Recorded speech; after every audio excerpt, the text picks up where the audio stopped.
여러분들은 은행 가셨을 때 직원으로부터 아유 어르신 예금보다 수익률이 더 좋고 안전한 상품이 있어요 이러면서 투자 상품을 소개받은 적이 있으십니까? 아마도 여러분들 중에 소개를 받는 것을 넘어 실제로 상담을 거쳐 투자까지 하신 분들도 적지 않을 겁니다. 은행이든 증권사든 보험사든 거의 모든 금융기관들이 시니어들을 타겟으로 투자 금융상품을 내놓고 있는데 그 상품들이 그렇게 위험할 수가 없습니다. 정말 조심하셔야 합니다. 마치 피냄새를 맡은 굶주린 이리떼처럼 혹은 돈 냄새를 맡은 허기진 사기꾼들 덤벼들듯 순진한 시니어들에게 듣도 보도 못한 희한하고 또 위험천만한 파생 금융상품들을 내놓고 있는 겁니다. 이런 놈들의 이름은 거창하거나 아름답기까지 하지만 대개가 원금도 보장하지 않는 고위험 상품들입니다. 여차하면 투자금 모두 잃고 깡통 찰 수 있다는 말씀입니다.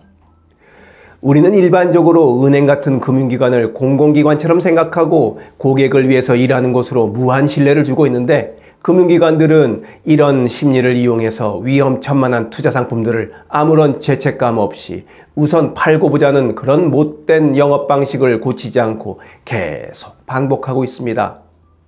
기억하실지 모르겠지만 우리나라에선 이미 2019년 DLS 파생 결합 증권 사태, 2020년 단군 이래 최대 금융사기 사건이라고 하던 나임 옵티머스 사태를 거쳐서 작년에는 홍콩 ELS 사태로 15만 명이나 되는 투자자들이 사기에 걸려들었습니다.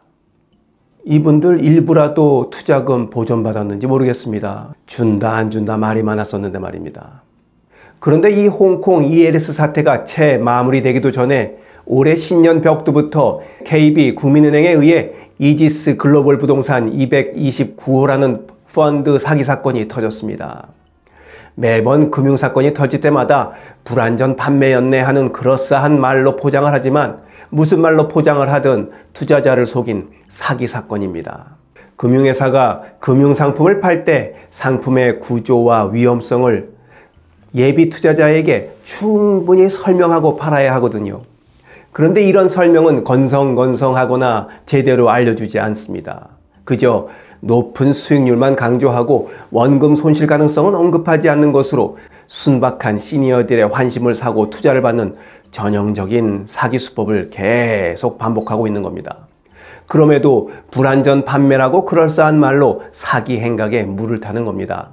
KB 국민은행은 이지스 글로벌 부동산 229호 펀드를 KB 시니어 특화 상품 시리즈의 1호 상품으로 기획하고 타겟층인 시니어들에게 무려 300억 원 넘게 판매했다고 합니다. 그런데 문제는 이 펀드가 2018년 독일 프랑크푸르트의 한 빌딩에 투자했다가 한 푼도 건지지 못하고 사실상 투자금 전액을 날려먹은 겁니다. 당연히 투자자들도 한 푼 못 받게 된 거죠. 지금 상태로는 말입니다. 그런데 보다 근본적인 심각한 문제가 드러났습니다.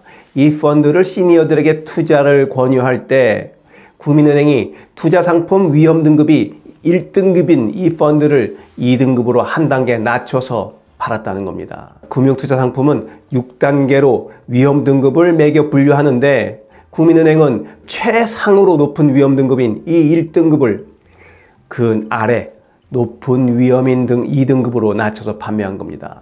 그러니까 1등급은 매우 높은 위험, 2등급은 높은 위험 이렇게 분류가 되는 거죠. 국민은행은 이 논란이 일자 뭐라 했을까요? 전산 오류로 인해서 위험 등급이 한 단계 낮춰졌다고 고의는 없었다고 밝혔습니다. 말이 됩니까? 아마도 제 추측으로는 이게 시니어 특화 상품 1호니까 1호인 만큼 실적이 많이 나와야 될 거 아니에요. 출발이 좋아야 하니까 말이죠. 그래서 위험 등급을 한 단계 낮추면서까지 과욕을 부리고 사기를 친 겁니다. 저는 그렇게 생각합니다. 사고가 터지면 늘 실수였다, 오류였다 그러면서 책임만 모면하라고 하는 게 금융기관이지 않습니까? 이번에도 판에 박힌 대응을 하고 있습니다. 이 사기 펀드는 국민은행이 은퇴 전후 안정적인 노후자금 대비가 필요한 고객의 라이프스타일에 맞춰진 특화 상품이라며 고령의 고객층들을 위해 정기적인 배당과 장기 투자를 지원한다며 야심차게 내놓은 상품이거든요. 시니어 특화 상품 그 시리즈의 1호란 말입니다.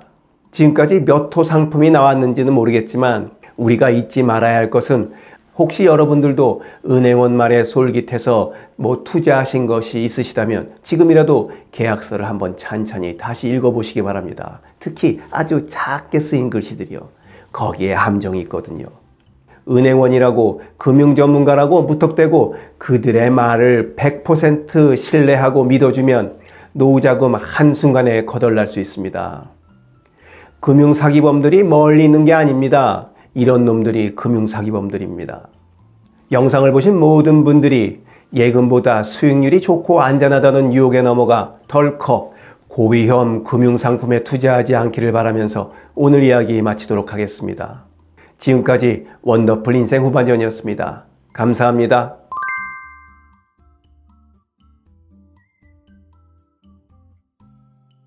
자랑질, 지적질, 아는 채, 있는 채 하는 사람들에게 지치셨죠?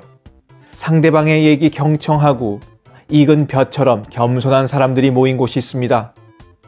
바로 네이버 카페 실버들의 전성시대입니다.